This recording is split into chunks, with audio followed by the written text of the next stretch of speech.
गरीब और अमीर बहू का बेबी शावर फोटोशूट।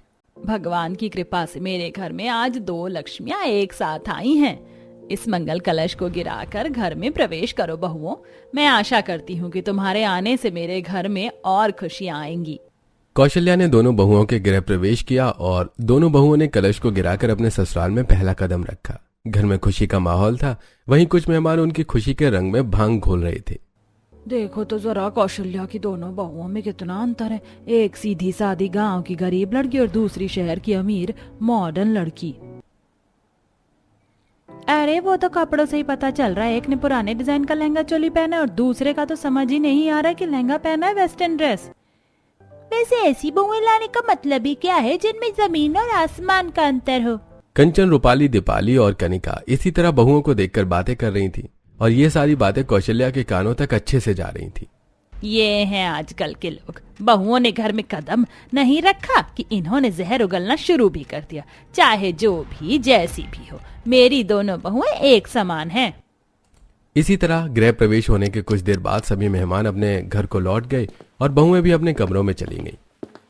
अगले दिन सुबह दोनों बहुओं की पहली रसोई थी, जिसके कारण आरोही सुबह जल्दी उठ गई। वहीं शनाया अभी घोड़े बेचकर सो रही थी। आरोही जल्दी से नहा धोकर तैयार हुई और कमरे से बाहर गई। सोफा पर बैठी कौशल्या अपनी दोनों बहुओं का इंतजार कर रही थी।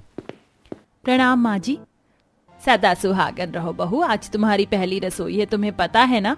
हाँ माँ जी, मैं इसीलिए इतनी जल्दी उठी हूँ। ये तो अच्छी बात है, लेकिन लगता है शनाया बहू अभी तक नहीं उठी। ऐसे में तुम दोनों की पहली रसोई की रस्म एक साथ नहीं हो पाएगी। माँ जी, शनाया शहरी लड़की है, उन्हें देर से उठने की आदत होगी। कोई बात नहीं, मैं उनका इंतजार कर लूंगी। जब वो उठ जाएंगी तभी हम अपनी पहली रसोई की रस्म शुरू करेंगे। कौशल्या के साथ सोफा पर ही बैठकर आरोही ने शनाया का इंतजार किया और लगभग 2 घंटे का इंतजार करने के बाद आरोही कमरे से निकल कर आई। वो जमाहियां ले रही थी और उसने मैक्सी ड्रेस पहनी हुई थी। ये देखकर कौशल्या थोड़ी नाराज हो गई। बहू, आज तुम्हारी पहली रसोई है और तुम अब उठ कर आ रही हो, वो भी इस होलिये में। नई बहू हो तो कम से कम तैयार तो होकर आती। मम्मी जी, मैं बस नहा धोकर तैयार होने जा ही रही हूँ। बहू, 10 बज चुके हैं। अगर तुम अब तैयार होगी तो रस्म कब करोगी? माँ जी, इतना नाराज मत होइए ना, हम दोनों मिलकर सब संभाल लेंगे। शनाया अभी घर में नहीं है, इसीलिए इन्हें यहाँ के तौर तरीकों में ढलने में समय लगेगा। आरोही ने किसी तरह कौशल्या को समझा लिया। काफी देर का समय लेने के बाद शनाया नहा धोकर काफी अच्छे से तैयार होकर आई। उसने पहली रसोई के हिसाब से काफी शॉर्ट, टाइट और अनकंफर्टेबल ड्रेस पहनी हुई थी। शनाया, अगर तुम पहली रसोई में ऐसे कपड़े पहनोगी तो तुम्हें दिक्कत आएगी। क्या खराबी है मेरे कपड़ों में? मैं अपने घर में भी ऐसे ही ड्रेसेस पहनती थी, तो यहाँ भी यही कपड़े पहनूंगी। आप होती कौन है मेरे कपड़ों पर ऑब्जेक्शन उठाने वाली? लेकिन शनाया, तुम्हें पता है ना, ये हमारी पहली रसोई की रस्म है और हमें काफी कुछ बनाना होगा, बस इसीलिए मैंने तुमसे कहा। सुनिए भाभी, मुझे किचन का एक भी काम करना नहीं आता क्योंकि मैंने कभी किया ही नहीं। खाना आप बनाएंगी, मैं सिर्फ चम्मच चला सकती हूँ। क्या तुम खाना नहीं बनाओगी? मैंने तो तुम्हारा इतनी देर इंतजार किया ताकि हम दोनों मिलकर खाना बना सके। वो आपकी गलती है। सच बताऊं तो मुझे खाना बनाना आता ही नहीं है, तो मैं क्या ही कर सकती हूँ। और वैसे भी मैंने अभी कुछ दिन पहले ही नेल एक्सटेंशन लिए हैं और मैनिक्योर भी करवाया है। अगर मैंने कुछ बनाया तो ये खराब हो जाएगा। शनाया के लिए उसकी ब्यूटी से बढ़कर उसके लिए कुछ नहीं था। वो अपने घर में भी सिर्फ मेकअप, तरह तरह के कपड़े और पार्लर ट्रीटमेंट करने में लगी रहती। वहीं आरोही एक गांधी की सीधी सादी लेकिन पढ़ी लिखी और घर की जिम्मेदारी को समझने और संभालने वाली एक समझदार लड़की थी, जिसकी वजह से आज पहली रसोई पर भी उसे अकेले खाना बनाना पड़ गया और शनाया ने सिर्फ उसमें चम्मच चला दिया। इसी तरह अब रोज आरोही घर के सारे काम देखती और शनाया सिर्फ खुद पर ध्यान देती और ये सब कौशल्या अच्छे से देख पा रही थी। शनाया बहू, माना कि तुम एक अमीर परिवार की मॉडर्न लड़की हो, लेकिन अब तुम ससुराल आ चुकी हो। तुम्हारी शादी हो चुकी, इसलिए थोड़ा अपनी जिम्मेदारियों को समझो। आज तक मम्मा ने मुझ पर कोई जिम्मेदारी नहीं डाली और आप चाहती हैं कि मैं यहाँ पर जिम्मेदारियां उठाऊं। आप मुझे बहू बनाकर लाई हैं, मैं आपको नहीं। तो मैं जैसी भी हूँ आपको संभालना पड़ेगा। भाभी, आपकी हिम्मत कैसे हुई मेरी माँ से इस तरह से बात करने की? आपको पता है अब आप अपनी हद पार कर रही हैं। तुम तो आज के जमाने की लड़की हो, तो कम से कम तुम तो समझो कि आजकल की लड़कियों की कोई हद नहीं है। We are limitless. लिमिटलेस होना किसी भी तरह से अच्छा नहीं है। हर इंसान को अपनी लिमिट पता होनी चाहिए कि उसे कहाँ कितना बोलना है। शुनाया, जुबान चलाने को बदतमीजी कहते हैं और इसमें कोई शान की बात नहीं है। लिमिटलेस बनना है तो कामों में बनो, बातों में नहीं। इस पर शुनाया चुप खड़ी रह गई और प्राची को भी अपनी भाभी की समझदारी देखकर बहुत अच्छा लगा। वहीं कौशल्या को आरोही अब और भी ज्यादा अच्छी लगने लगी। शुनाया भले ही वहां चुप हो गई थी, लेकिन उसकी हरकतों में कोई बदलाव नहीं आया था। वो अभी भी वैसी ही रहती। कुछ समय और बीता और अब पता चला कि दोनों बहुएं एक साथ प्रेग्नेंट हो चुकी हैं। मैं बहुत खुश हूँ बहू, हमारे घर में एक साथ 2 छोटी छोटी खुशियाँ पैदा होंगी। उनके आने से घर चमक उठेगा। अब से हम तुम्हारा पूरा ख्याल रखेंगे और देखना तुम और हमारे बच्चे बिल्कुल स्वस्थ रहेंगे। हाँ माँ जी, हम मिलकर अपने बच्चों का खूब ख्याल रखेंगे, उनके पैदा होने से पहले भी और पैदा होने के बाद भी। घर में सभी बहुत खुश थे। वहीं शुनाया उनके बीच उलझी हुई खड़ी थी। भला इसमें इतना खुश होने जैसा क्या है?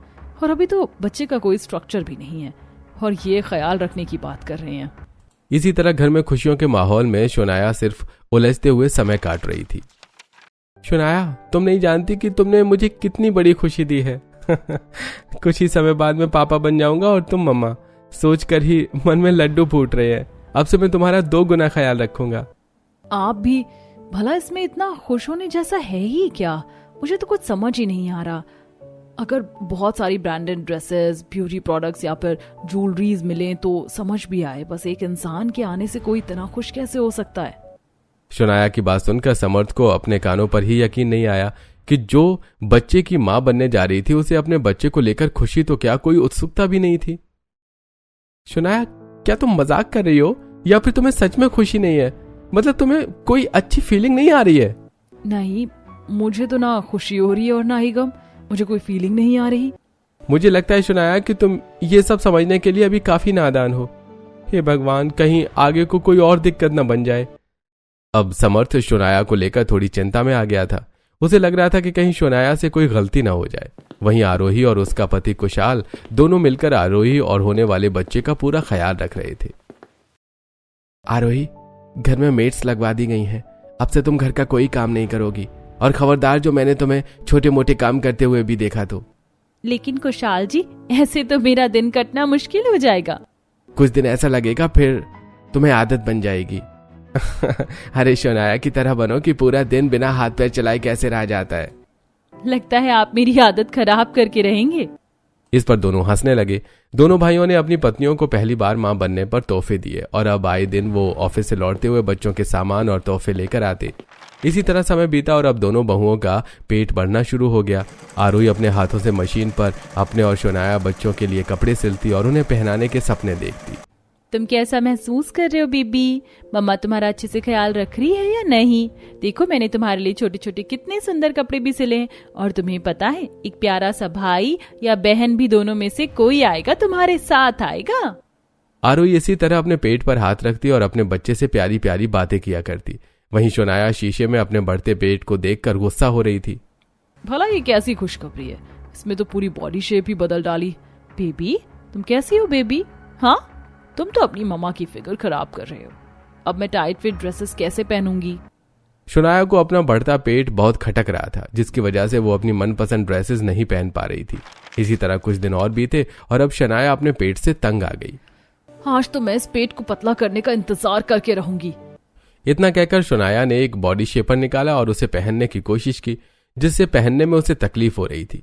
लेकिन फिर भी उसने बॉडी शेपर को पहन लिया, जिससे उसका पेट थोड़ा अंदर चला गया। इसके बाद उसने अपना फेवरेट बॉडीकॉन और हील्स निकाली और उन्हें पहनकर शॉपिंग करने जाने को तैयार हो गई। बाबू, तुम ये इतनी ऊंची हील्स पहनकर कहाँ जा रही हो? और हे भगवान, ये तेरा पेट अंदर कैसे चला गया? मम्मी जी, मैंने बॉडी शेपर पहना है जिससे मेरी बॉडी कुछ बेहतर लग रही है, वरना बेबी ने तो मेरा फिगर का सत्यानाश ही कर दिया था। कौशल्या बॉडी शेपर के बारे में नहीं जानती थी, इसलिए उसने तुरंत आरोही को वहां बुलाया और उसे सारी बात बताई, जिस पर आरोही दंग रह गई। शुनाया, क्या तुमने सच में प्रेगनेंसी में बॉडी शेपर पहना हुआ है? शुनाया, इसे अभी के अभी उतारो वरना बहुत गड़बड़ हो जाएगी। आरोही ने शुनाया की हील्स उतरवाकर उसे कमरे में ले गई और उसकी बॉडी शेपर उतरवा दिया।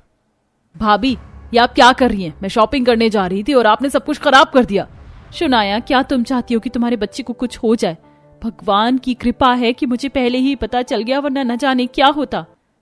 शुनाया, मेरी बात सुनो। ये बॉडी शेपर तुम जब पहनोगी जब बेबी बाहर आ जाएगा, और अगर मैंने तुम्हें आज के बाद हील्स पहने देखा तो मैं तुम्हारी सारी हील्स तोड़ दूंगी। आरोही को पहली बार इतने गुस्से में देख शुनाया डर गई। क्या इससे बेबी को कुछ हो जाएगा? हाँ शुनाया, इससे बेबी को बहुत तकलीफ हो सकती है। तुम्हें शॉपिंग करने जाना चाहती हो ना तो प्राची को अपने साथ लेकर जाओ। जो कपड़े मैंने सिले हैं सिर्फ वही पहनकर जाना, और हाँ, तुम्हारी चप्पल भी बिल्कुल कंफर्टेबल और फ्लैट होनी चाहिए। इस पर शुनाया ने डरकर हाँ कर दी, लेकिन अपने स्टाइलिश कपड़े पहने बिना वो नहीं रह सकती थी। इसलिए उसने हील्स पहनना छोड़ दिया, लेकिन स्टाइलिश कपड़े पहनना नहीं छोड़ा। इसी तरह कुछ 3-4 महीने बीत गए और अब दोनों बहुओं का पेट पूरी तरह बढ़ चुका था।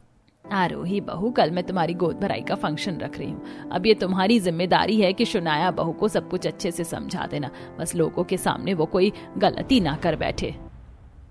हाँ माँ, मैं शुनाया को समझा दूंगी, लेकिन आप तो जानती है ना कि उसके कपड़े और ब्यूटी को लेकर हम कुछ नहीं कर सकते, तो वो जैसे चाहे वैसे कपड़े पहन लेगी। लेकिन हाँ, मैं उसे हील्स और बॉडी शेपर तो बिल्कुल नहीं पहनने दूंगी। आरोही शुनाया को गोद भराई की रस्म के बारे में बताने उसके कमरे में पहुंची, जहां शुनाया ड्रेसिंग के सामने बैठी हुई मेकअप कर रही थी। अरे वाह शुनाया, तुम्हें तो बड़ा ही अच्छा मेकअप और बाल बनाने आते। मैं सोच रही हूँ कि कल गोद भराई की रस्म पर मुझे तुम ही तैयार करो। गोद भराई? ये क्या होता है? शुनाया, तुम सच में कितनी नादान हो। कभी कभी तो मुझे लगता है कि तुम्हारे साथ थोड़ी जल्दी हो गई, लेकिन अब क्या कर सकते हैं। वैसे मैं तुम्हें बता दूं कि कल माँ जी ने हमारा बेबी शावर का फंक्शन रखा हुआ है। अच्छा, कल बेबी शावर फंक्शन है, यानी पार्टी होने वाली है। लेकिन इसमें होता क्या है?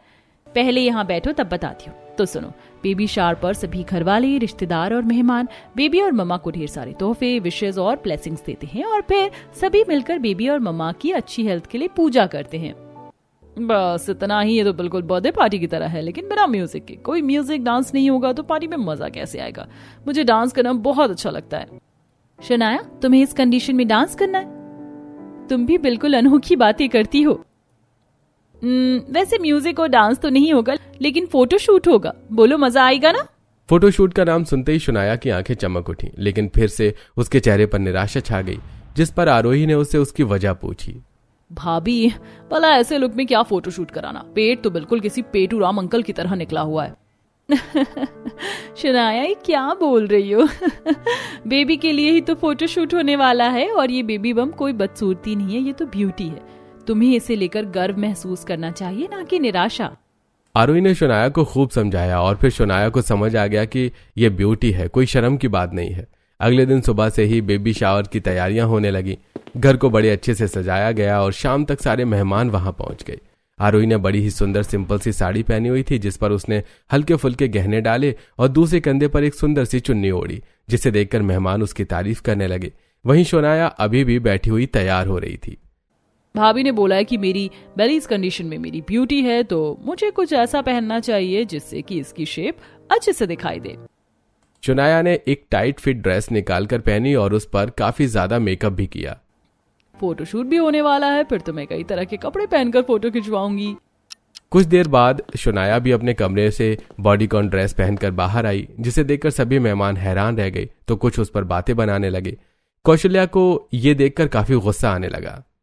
हे भगवान, गर्भवती होकर इसने कैसे कपड़े पहने हुए? कौशल्या की एक बहू इतने अच्छे से तैयार हुई है तो दूसरी शरीर का एक हिस्सा दर्शा रही है।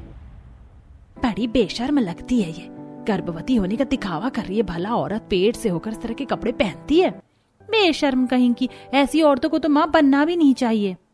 कौशल्या पड़ोसनों की बातें सुनकर शुनाया पर ही गुस्सा हो रही थी। वहीं आरोही ने शुनाया का हाथ पकड़कर उसे धीरे धीरे से जीने से उतारा और फिर सारा समय उसके साथ रही। शुनाया फोटो खिंचवाने की जिद करने लगी। आरोही ने कौशल्या से मिन्नत करके शुनाया के लिए एक फोटोग्राफर बुलवा लिया। आरोही शुनाया का फोटोशूट के सेट पर ले गई और जैसे ही शुनाया ने फोटो के लिए पोज दिया कि तभी उसकी टाइट फिट ड्रेस पेट से फट गई, जिसे देखकर फंक्शन में एक अलग ही माहौल बन गया। अरे नहीं, ये क्या? भाभी कुछ कीजिए। इससे पहले कि आरोही कुछ करती, पड़ोसनों को बोलने का मौका मिल गया। अरे जब गर्भवती होकर ऐसे कपड़े पहनेगी तो और क्या ही होगा। हाँ, इतनी बेशर्म औरत मैंने पहली बार देखी है। अरे इसके तो अभी से यही हाल है, तो फिर इसके बच्चे के हाल कैसे होंगे? ऐसी औरत को तो माँ बनना शोभा ही नहीं देता। अपने बारे में ऐसा सुनकर शुनाया की आंखों में आंसू आ गए। वहीं आरोही को बहुत गुस्सा आ रहा था। आरोही कुछ कहने के लिए आगे बढ़ी, लेकिन तभी कौशल्या बोल पड़ी। बहू, आज तेरी वजह से मुझे कितनी शर्मिंदगी महसूस हो रही, मैं बता नहीं सकती। आज तूने मेरी इज्जत के टुकड़े टुकड़े कर दिए। इस पर पड़ोसने मिलकर और ज्यादा सुनाने लगी। शुनाया की आंखों से आंसू गिर रहे थे, लेकिन उसे समझ नहीं आ रहा था कि उससे क्या गलती हुई है। भाभी, आपने तो बोला था कि ये मेरी ब्यूटी है, फिर लोग ऐसा क्यों बोल रहे हैं? इस पर शुनाया सुबक सुबक कर रोने लगी, जिसकी वजह से आरोही का खून खौल उठा। उसने शुनाया के आंसू पोंछे और उसे संभाला। इसके बाद वो उसका हाथ पकड़कर आगे बढ़ी। बेशर्म शुनाया नहीं, बल्कि वो हैं जिन्होंने आज एक गर्भवती की आंखों में आंसू दिए हैं। उसकी गोद भराई पर उसका दिल दुखाया है। अरे पहले इसके कपड़े तो देखो, इसने गर्भवती होकर भी क्या पहना हुआ है। सारे शरीर का आकार उभर कर आ रहा है। तो क्या खराबी है उसमें? हाँ, और क्या बोला आपने कि शुनाया को गर्भवती होना शोभा नहीं देता? अरे जो औरत इसे शर्म समझती है, ये उसे शोभा नहीं देता कि अपने गर्भवती होने को ही शर्मिंदगी समझे। ये उभरता हुआ अंग एक गर्भवती की पहचान उसकी सुंदरता है, ना कि शर्मिंदगी, और इसे जताने या दिखाने में कोई बुराई नहीं। आरोही एक गांव की गरीब लड़की थी, लेकिन उसकी सोच और समझ को देखकर सभी दंग रह गए। आरोही के इस तरह बोलने पर कुणाल ने उसके लिए ताली बजाई। वहीं प्राची और समर्थ ने भी तालियों के साथ अपनी भाभी को सम्मान दिया। वहीं कौशल्या को भी आरोही की वजह से आज एक नई बात पता चली थी। बहू, आज तक मैं जमाने की सोच के अंधकार में थी, लेकिन आज तूने मुझे एक नई रोशनी दी है। तू सच में कमाल है। मुझे तुम पर बहुत गर्व है आरोही, और मुझे खुद पर भी बहुत गर्व है कि मुझे तुम जैसी खुले दिमाग की, समझदार और प्यार करने वाली पत्नी मिली। इसके बाद पूरा परिवार फोटोशूट के सेट पर आए और फिर सभी ने मिलकर कई फैमिली फोटोज खिंचवाए। अब सभी ने उनके लिए तालियां बजाईं। दोनों बहुओं ने मिलकर बेबी शावर पार्टी का केक काटा, जो कि खास शुनाया की वजह से मंगवाया गया था। सभी मेहमानों ने बहुओं को तोहफे दिए और ढेर सारी बधाइयां दी। वहीं चारों पड़ोसन शर्म से सिर झुकाई खड़ी थी। उनसे इतनी बेइज्जती होने के बाद वहां रुका नहीं गया और वो वहां से चली गई। शुनाया, चलो हम दोनों और फोटोज खिंचवाते हैं, सिर्फ हम दोनों। इस पर शुनाया की जो आंखें अभी तक नम थी वो चमक उठी और उसके चेहरे पर पहले वाली मुस्कान जाग गई। उसके दोनों बहुओं ने तरह तरह के पोजेस बनाते हुए फोटोज खिंचवाए। शुनाया, चलो पुलिस वाला पोज देते हैं। इस पर दोनों ने अपने हाथों की बंदूकें बनाकर एक दूसरे से पीठ मिलाकर खड़ी हो गई। इस तरह उन्होंने कभी हाथों से दिल बनाए तो कभी तरह तरह के चेहरे बनाकर फोटो खिंचवाए। दोनों सेट पर हंसते हुए पोज दे रही थी और उनका परिवार उन्हें प्यार भरी नजरों से देख रहा था। आरोही और शुनाया को देखकर सभी को ऐसा लग रहा था कि वो देवरानी जेठानी नहीं बल्कि बहनें हैं। पार्टी खत्म हुई और कुछ दिन और गुजर गए। मुझे कुछ नहीं पता, मुझे बर्गर खाना है तो खाना है बस, और मुझे अभी के अभी बर्गर चाहिए। हे भगवान, मुझे बीवी मिली है या फिर बच्चा? अब इसे कैसे समझाऊं? देखो आरोही, जब तक बेबी बाहर नहीं आ जाता तुम ये सब नहीं खा सकती हो। इससे बेबी की हेल्थ पर असर पड़ेगा। अब शुनाया समर्थ को आए दिन इसी तरह परेशान करती और पसंद का खाना न मिलने की वजह से वो काफी चिड़चिड़ी हो गई थी, जिस पर वो दिन भर बक बक करती रहती। वहीं आरोही हेल्दी खाना खाते हुए बड़े सब्र से काम ले रही थी। अब दोनों बहुओं का 8वां महीना लग चुका था। कौशल्या उन दोनों का चेकअप के लिए डॉक्टर के पास लेकर गई। डॉक्टर ने दोनों बहुओं का चेकअप किया।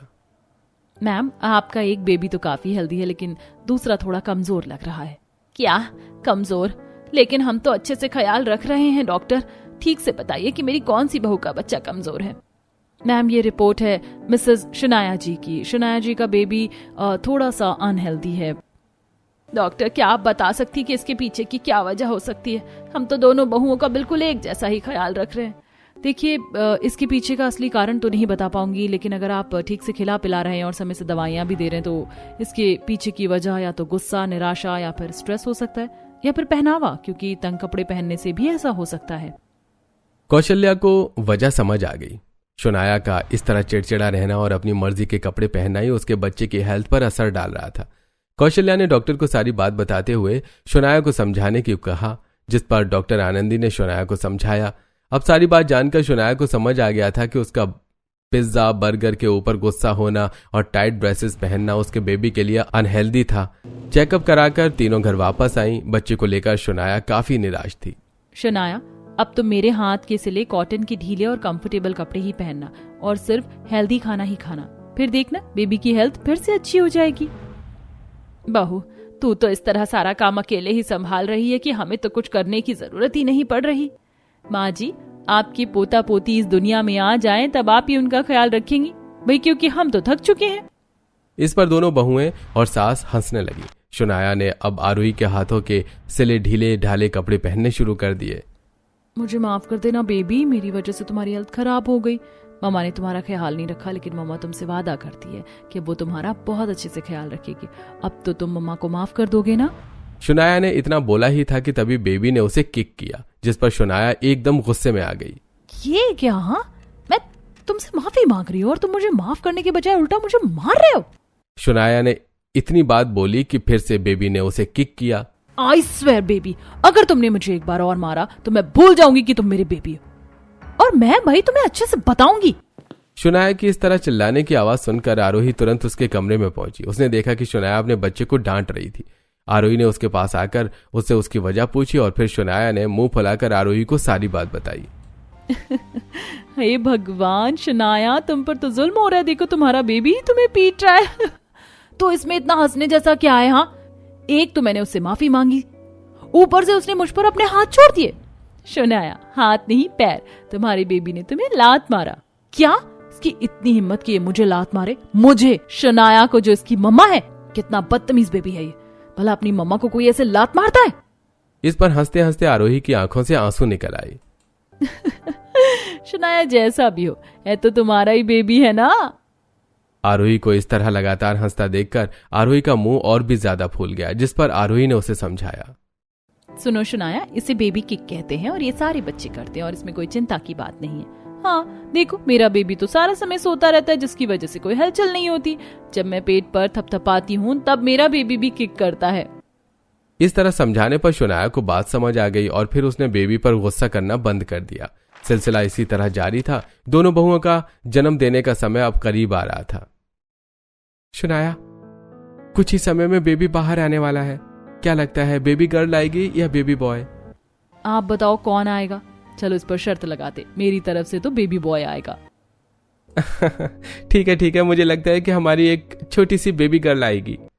समर्थ और शुनाया दोनों ही पेरेंट्स बनने के हिसाब से उम्र में काफी छोटे थे, जिसकी वजह से उनमें अक्सर इसी तरह बातें हुआ करती रहती थी। वहीं कुशाल और आरोही भी अपनी बेबी से बातें कर रहे थे। अरे, और कितना समय लगेगा बेबी को बाहर आने में? ये 9 महीने 9 सदियों से भी ज्यादा लग रहे हैं। अगर तुम इस तरह नाटक करोगे तो मैं बेबी के बाहर आते ही बेबी को लेकर मायके चली जाऊंगी। तुम्हें जाना है तुम जा सकती हो, लेकिन बेबी मेरे पास ही रहेगा। हाँ, जैसे आप उसका ख्याल रख लेंगे। बेबी अपनी मम्मा के बिना नहीं रह सकता, और छोटे से बेबी की लाइफ में पापा का कोई रोल नहीं। इस पर कुशाल ने और नाटक करना शुरू कर दिया। इसी तरह समय बीता और अब दोनों बहुएं अपने छोटे छोटे काम भी अपने पतियों से करा रही थी। एक दिन सभी एक साथ आरोही के कमरे में बैठे हुए बातें कर रहे थे, जहां आरोही बेबी के साथ बेड पर लेटी हुई थी। देखो बेटा, बच्चों के लिए क्या क्या करना पड़ता है। मैंने तुम्हें यूं ही नहीं पाला है। माँ, जब से शुनाया का 9वां महीना लगा है तब से उसने मुझे बलि का बकरा बनाया हुआ है। अभी तो शर्त भी बाकी है। अगर आप शर्त हारे तो आपको इसका 2 गुना काम करना होगा। शर्त का नाम सुनते ही सभी के कान खड़े हो गए और सब शुनाया और समर्थ को देखने लगे। शुनाया बहू, कैसी शर्त? इस पर शुनाया ने दोनों के बीच लगी शर्त के बारे में बताया। इस पर प्राची, कुशाल और आरोही जोर जोर से हंसने लगे। वहीं कौशल्या दोनों से तंग आकर सिर पर हाथ रखकर बैठी थी। अब कुछ ही दिन बीते और आरोही ने एक प्यारी सी बेटी को जन्म दिया, जिस पर खुशी से पूरे परिवार की आंखों में आंसू भर आए। मैंने बोला था ना, लेकिन मुझे एक बेटी ही चाहिए थी। तो फिर बधाई हो आपको कुशाल जी, मैंने आपकी इच्छा पूरी कर दी। जी देवी माँ, आपका एहसान रहेगा मुझ पर। इस पर सभी हंसने लगे कि तभी कौशल्या बोली, वैसे मेरी बहू किसी देवी से कम नहीं और मेरी पोती इसका अंश है, इसीलिए मैं इसे दिव्यांशी नाम देना चाहती हूँ। दिव्यांशी? अरे वाह माँ, मेरे मन में भी यही नाम था। आपने तो मेरे मन से नाम को चुरा लिया। सभी की पसंद से आरोही की बेटी का नाम दिव्यांशी रख दिया गया। घर में खुशी ही खुशी फैली हुई थी। वहीं समर्थ का मुंह लटका हुआ था। समर्थ, क्या हुआ बेटा, तू कुछ उदास लग रहा है? माँ, भाभी को बेबी गर्ल हुई है और मैंने शुनाया से शर्त लगाई थी कि हम दोनों को बेबी गर्ल होगी, लेकिन बेबी गर्ल तो आ गई, अब तो बेबी बॉय ही आएगा। इसका मतलब मैं शर्त हार जाऊंगा। समर्थ की बच्चों जैसी बातों पर किसी को यकीन नहीं हो रहा था। काफी देर सभी चुप रहे और फिर जोर जोर से हंसने लगे।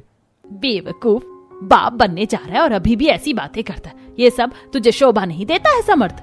अरे समर्थ मेरे भाई, तेरी हार में मैं तेरा साथ दूंगा। इस पर सभी फिर से हंस पड़े और समर्थ ने मुंह फुला लिया। कुछ दिन बीते और अब शुनाया भी हॉस्पिटल में भर्ती हो गई। कुछ देर बाद शुनाया ने एक प्यारे से बेटे को जन्म दिया। लेकिन पीछे हुए काम और बातों की वजह से उसका बेटा काफी कमजोर था। ये सब मेरी गलती है, मेरा बेबी मेरी वजह से वीक है, मैं अच्छी मम्मा नहीं हूँ।